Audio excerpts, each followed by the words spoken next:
Hi hello అండి, welcome back to Prasanna vlogs. ఈరోజు video ఏంటంటే నేను మా ఇంట్లో వరలక్ష్మి వ్రతం చేసుకున్నాను. 3వ సంవత్సరం నా వరలక్ష్మి వ్రతం చాలా గ్రాండ్గా జరిగింది. మీరు కూడా చూసేయండి. ముందుగా ప్రిపరేషన్ స్టార్ట్ చేసుకున్నాను. అమ్మవారికి నేను ప్రతి సంవత్సరం శారీ కడతాను. ఈ ఇయర్ కూడా శారీ తీసుకున్నాను. అందుకని చెప్పేసి ముందుగా ప్లీటింగ్స్ పెట్టి సెట్ చేసుకోవాలి కదా, సెట్ చేస్తున్నాను. మీరు కనుక నా ఛానల్ని ఫస్ట్ టైం విజిట్ చేస్తున్నట్టయితే ప్లీజ్ సబ్స్క్రైబ్ మై ఛానల్. అలాగే వీడియో చూసేవాళ్ళు ప్లీజ్ ఫస్ట్ ముందుగా లైక్ కొట్టి వీడియో చూడండి. మీరు చేసే ఒక్క లైక్ వల్ల మరికొంతమందికి నా వీడియో వెళ్తుంది. Please like and share. ఇంకా వీడియోలోకి వెళ్ళిపోదాం. ఫస్ట్గా నేను శారీని చాలా నిదానంగా కట్టాను. చాలా టైం పట్టింది. కాకపోతే నేను స్పీడ్లో పెట్టి వీడియో చేశాను ఎడిటింగ్. ముందు రోజు ఈవినింగే అమ్మవారి శారీకి ఇలా పిన్స్ పెట్టేసుకుని సెట్ చేసేసుకుని పక్కన పెట్టేసుకుని అమ్మవారికి శారీని ఇలా నీట్గా కట్టేసుకున్నాను. శారీ కట్టేటప్పుడు వీడియో అయితే తీయలేదు, ఎందుకంటే చాలా టైం పట్టేస్తుందని. నెక్స్ట్ ఇంకా గడపలని రెడీ చేసుకుంటున్నాను. గడపలకి పసుపు బుదించి వరిపిండితో ముగ్గులు పెట్టుకున్నాను. గడపల మీద వాకిలంతా నిండుగా ఉంటే అమ్మవారు మన ఇంట్లోకి వస్తారంటారు కదా, అందుకే నిండుగా రెడీ చేసుకున్నాను గడపల్ని. ఇంకా నెక్స్ట్ డే మార్నింగ్ వ్రతం చేసుకోవాలి కదా, అమ్మవారి ముందు పువ్వులు, పళ్ళు, గాజులు, జాకెట్ ముక్కలు, తమలపాకులు, కొబ్బరికాయ అన్నీ రెడీ చేసి పెట్టేసుకున్నాను. ఇంకా పూజ స్టార్ట్ చేసుకోవడానికని పూజలో కూర్చుందామని నేను రెడీ అయ్యి వచ్చేసాను. ముందుగా దీపారాజన కుందుల్లో ఆవు నెయ్యి పోసుకుంటున్నాను. నేను ఎక్కువ అమ్మవారి పూజల్లో ఆవు నెయ్యినే ఉపయోగిస్తాను, అమ్మవారికి ఇష్టం అని చెప్పేసి. ఈ వీడియోలో మీకు ఒక విషయం అండి, ఈ వీడియోలో నేను వరలక్ష్మి వ్రతం ఎలా చేసుకుంటున్నాను అనేది మాత్రమే చూపిస్తున్నాను. మిమ్మల్ని అందరినీ ఇలా చేసుకోమని కాదు, నేను చేసే విధానాన్ని మాత్రమే చూపిస్తున్నాను. ఏదైనా మన శక్తిని బట్టి 2 పువ్వులు పెట్టి నమస్కారం చేసుకున్నా సరిపోతుంది. కాకపోతే ఎవరు ఓపికని బట్టి వాళ్ళు ఆడంబరంగా చేసుకుంటారు కదా, అమ్మవారు అలంకారాన్ని చాలా ఇష్టపడతారు కదా. అందుకే నేను నా 3rd ఇయర్ వరలక్ష్మి వ్రతాన్ని గ్రాండ్గా డెకరేట్ చేసుకున్నాను. ఇంకా ఎవరిష్టం వాళ్ళదండి, ఎవరికి నచ్చినట్టు వాళ్ళు పూజ చేసుకుంటారు. ఇంకా వీడియోలోకి వెళ్ళిపోదాం. నేనైతే ముందుగా వినాయకుడిని చేసుకుంటున్నాను. ఎందుకంటే మనం సపరేట్గా ఇలా పీఠం పెట్టి పూజ చేసుకునేటప్పుడు ఖచ్చితంగా ముందు వినాయకుడిని పూజించాలి, ఆ తర్వాతే ఏ పూజ అయినా చేయాలి. అందుకోసమని వినాయకుడిని కూడా నేను రెడీ చేసుకున్నాను. తర్వాత మనం వరలక్ష్మి వ్రతంలో గౌరమ్మను చేసుకుంటాం కదా, గౌరమ్మను కూడా చేసుకుంటున్నాను. వరలక్ష్మి వ్రతం కూడా ఒక్కొక్క ఏరియాలో ఒక్కో విధంగా చేసుకుంటారండి. అలాగే ఒక్కొక్క ఇంటి ఆనవాయితీల ప్రకారం ఒక్కో విధంగా చేస్తారు. అలాగే నాకు తెలిసిన నా ఇంటి ఆనవాయితీల ప్రకారం నేను ఇలా చేసుకున్నాను. గౌరమ్మని రెడీ చేసుకుని చుట్టూ బట్లు పెట్టుకున్నాను. మనకి గౌరమ్మకి వినాయకుడికి తేడా ఉంటుంది కదండి, లాస్ట్ వీడియోలో చెప్పాను కదా. వినాయకుడికి అయితే పైన బొట్టు పెట్టుకోవాలి, గౌరమ్మకి అయితే చుట్టూ బొట్లు పెట్టుకోవాలి. ఇక్కడ నేను పూజలో ఏకహారతిని పూజ గదిలో వదిలేసాను. ఫస్ట్ అక్కడ పూజ చేయాలి కదా, అక్కడ మర్చిపోయాను. సో పూజలో కూర్చున్నాక లేకూడదని మా హస్బెండ్ని అడిగితే అందించారు. వరలక్ష్మి వ్రతంలో కలశం పెట్టుకుంటే చాలా నిండుగా ఉంటుంది కదండి, అలా పెట్టుకోవడం నాకు ఇష్టమే. కాకపోతే మా ఇంటి ఆనవాయితీ ప్రకారం కలశం మాకు ఇంటలేదంట, అందుకని చెప్పేసి మామూలుగా పూజ చేసుకున్నాను. అలానే మా ఏరియాలో వరలక్ష్మి వ్రతాన్ని ముందు రోజుగా అమ్మవారిని పీఠం పెట్టేసుకుని అమ్మవారిని ముందు రోజే ఆహ్వానించుకుంటారు. ముందు రోజే అమ్మవారికి అగరబత్తీలు వెలిగించి ఆహ్వానం పలికి, అంటే శనివారానికి 3 రోజులు అవుతాయని ఇలా చేస్తారు. అలానే నేను కూడా గురువారం రోజు అమ్మవారి పీఠాన్ని పెట్టేసుకున్నాను, ఎందుకంటే శనివారానికి 3 రోజులు అవుతాయని చెప్పి నేను కూడా అదే పద్ధతిని పాటించాను. ఇక్కడ ఏకహారతితో దీపారాజన చేసుకుని కుందుల్ని పూజించుకుంటున్నాను. ముందు కుందుల్ని దీపారాజన చేసుకున్న తర్వాత అటొక పుష్పం ఇటొక పుష్పం పెట్టుకుని పసుపు కుంకుమ సమర్పించి అక్షింతలు కూడా దీపాల దగ్గర వేస్తారండి. అలాగే దీపలక్ష్మి నమస్కారం అని చెప్పేసి నమస్కారం పెట్టుకుని అమ్మవారికి దీపాలు చూపించుకుని పూజ స్టార్ట్ చేసుకుంటాను నేను.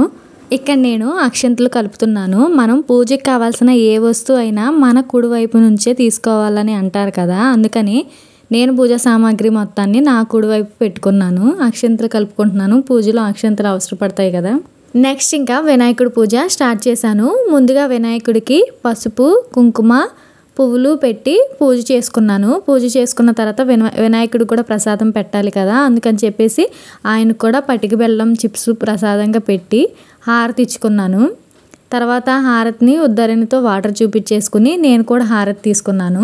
తీసుకున్న తర్వాత మా హస్బెండ్ కూడా పూజలోనే నా దగ్గర కూర్చున్నారు, ఆయనకు కూడా హారతి చూపించాను. ఇలా వినాయకుడి పూజ కంప్లీట్ అయింది. తర్వాత నేను అమ్మవారి కోసమని రూపు తీసుకున్నాను. ఇదిగోండి, ఇది ఆ రూపు. ఈ రూపుని దారం చుట్టుకుని 9 పోగులతో అమ్మవారికి మెడలో సమర్పించుకున్నాను. తర్వాత లక్ష్మీ అష్టోత్తర పూజ చేసుకున్నాను. వెండి పూలతో 108 అష్టోత్తరాలు కదా, 108 వెండి పూలతో అష్టోత్తర పూజ చేసుకున్నాను. అలాగే అమ్మవారిని పూజ చేసుకున్న తర్వాత స్వామివారిని కూడా పూజించుకోవాలి కదా, అందుకోసమని కాయిన్స్తో గోవిందనామాలు చదువుకున్నాను. నెక్స్ట్ ఇంకా అమ్మవారికి వాయనం ఇస్తున్నాను. ఇస్తున్నమ్మ వాయనం అని చెప్పేసి చెప్పుకుంటూ వాయనం ఇచ్చాను. వాయనం ఇచ్చిన తర్వాత ప్రసాదాలు పెట్టుకున్నాను. ప్రసాదాలు చేసేటప్పుడు వీడియో చేయాలని అనుకున్నాను ముందు రోజే, కానీ మాకు థర్స్డే రోజు కరెంట్ పోయి ఫ్రైడే మార్నింగ్ కూడా చాలాసేపు కరెంట్ రాలేదు. సో అంతా హడావిడి అయిపోయింది. నేనేమో ప్రసాదాలకి అన్నీ మార్నింగే గ్రైండర్ పట్టుకుంటాను, నైట్ పట్టుకోను. ఎందుకంటే అన్నీ నేను మార్నింగే చేస్తాను, నైట్ అలా పెట్టి ఉంచకూడదు ఫ్రిడ్జ్లో అని చెప్పేసి మార్నింగ్ చేస్తాను. ఈ పద్ధతి నేను మా పెద్ద తోటికోడలు వాళ్ళు చెప్పారు నాకు. సో నేను అలాగే పాటిస్తున్నాను. మేము ఎప్పుడు మార్నింగే చేసుకుంటాం అన్నీ. సో అందువల్ల ఆ రోజు కరెంట్ లేకపోవడం వల్ల చాలా లేట్ అయింది, ఆ వీడియో పెట్టలేదు. నేనైతే 5 రకాల ప్రసాదాలు చేసుకున్నాను. ముందు పాలు పొంగించుకుని పరమాన్నం చేసుకున్నాను, తర్వాత పులిహోర కలుపుకున్నాను, తర్వాత శనగలు ఉడకబెట్టి తాలింపు వేసుకున్నాను, తర్వాత పూర్ణాలు చేసుకున్నాం. పూర్ణాలు 5 పెట్టాను, గారెలు వేశాను, గారెలు కూడా 5 పెట్టాను. ఇవన్నీ పెట్టి కొబ్బరికాయ కొట్టాను అమ్మవారికి. మనస్ఫూర్తిగా కోరుకుని కొబ్బరికాయ పెట్టాను. కొబ్బరికాయ కొట్టిన తర్వాత పంచహారతి ఇచ్చాను. పంచహారతి ఇచ్చి అమ్మవారికి కూడా హారతి చూపించేసి మేము కూడా హారతి తీసుకున్న తర్వాత అమ్మకి ధూపం వేశాను.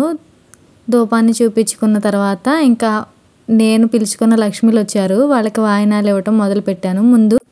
ముత్తైదువులకి ముందుగా కాళ్ళకు పసుపు రాసి బొట్టు పెట్టి గంధం పెట్టి వాయనం ఇచ్చాను. వాయనంలో జాకెట్ ముక్క, గాజులు, తమలపాకులు, అరటిపళ్ళు, వక్క, ఖర్జూరం, శనగలు, పసుపు, కుంకుమ ప్యాకెట్స్ పెట్టి ఇచ్చాను. ఇచ్చాక అక్షంతలు వేపించుకున్నాను, ఆశీర్వాదం తీసుకున్నాను. ఇదే విధంగా నేను పిలిచిన 5 లక్ష్ములకు వాయనం ఇచ్చాను. వీళ్ళు అందరూ మా ఇంటి చుట్టుపక్కల వాళ్ళే. 5 పిలుచుకున్నాను వాయనం ఇవ్వడానికి. ఈ లాంగ్ వీడియోలో 4 వాయనం ఇచ్చిన క్లిప్పింగ్స్ మాత్రమే యాడ్ చేశాను. ఇంకొకరికి వాయనం ఇచ్చిన క్లిప్పింగ్ షార్ట్ వీడియోలో పెడతాను, చూడండి. ఈవిడ నాకు అత్తయ్య అవుతారు. నేను యూట్యూబ్ వీడియోలు చేస్తున్నానని చెప్పిన దగ్గర నుంచి అత్తయ్య నన్ను చాలా ఎంకరేజ్ చేస్తారు. ఈ వీడియోలు తీ, ఆ వీడియోలు తీ, ఈ వీడియోలు పెట్టు అని చెప్తూ ఉంటారు. అత్తయ్య కూడా వాయనం ఇచ్చేసి అక్షంతలు వేసుకుని ఆశీర్వాదం తీసుకున్నాను. ఈవిడ నాకు అక్క అవుతారు. అక్క కూడా అంతే, సేమ్ ఇంతే ఎంకరేజ్ చేస్తుంది నన్ను. అక్క కూడా నాకు వాయనం ఇచ్చారు. నేను కూడా అక్కకి కాళ్ళకి పసుపు రాసి బొట్టు పెట్టి గంధం పెట్టి వాయనం ఇచ్చి అక్షంతలు వేయించుకున్నాను.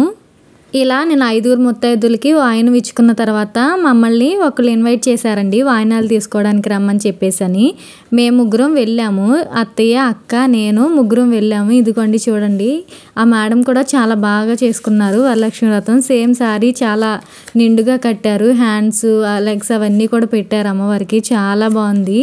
ఇక్కడ మా 3కి ఈ మేడం వాయనం ఇస్తున్నారు. వాయనం ఇచ్చేటప్పుడు కాళ్ళకి నేల మీద మొక్కుతున్నారు. అలా వద్దు, నాకు గాజులకు మొక్కండి, మీకంటే చిన్నదాన్ని కదా అని చెప్పాను. మనకంటే చిన్నవాళ్ళకి వాయనం ఇచ్చేటప్పుడు గాజులకే నమస్కారం చేసుకోవాలి, ఇది నాకు తెలిసిన విషయం. సో మీరైతే ఎలా చేస్తారో నాకు తెలియదు, కానీ ఇది అయితే నేను ఫాలో అవుతాను. ఇక్కడ వాయనం తీసుకోవడానికి వెళ్ళినప్పుడు నాకు కొత్త విషయం తెలిసిందండి. వాయనం తీసుకోవడానికి వచ్చిన వాళ్ళకి మంగళసూత్రానికి పసుపు పెట్టుకోమని ఇస్తారంట. నెక్స్ట్ ఇయర్ నేను కూడా ఈ విషయాన్ని ఫాలో అవుతాను. ఇదేనండి నా వరలక్ష్మి వ్రతం వీడియో. మీరు ఎలా చేసుకున్నారో కామెంట్ చేయండి ప్లీజ్. నా వీడియో చూసి లైక్, షేర్, సబ్స్క్రైబ్.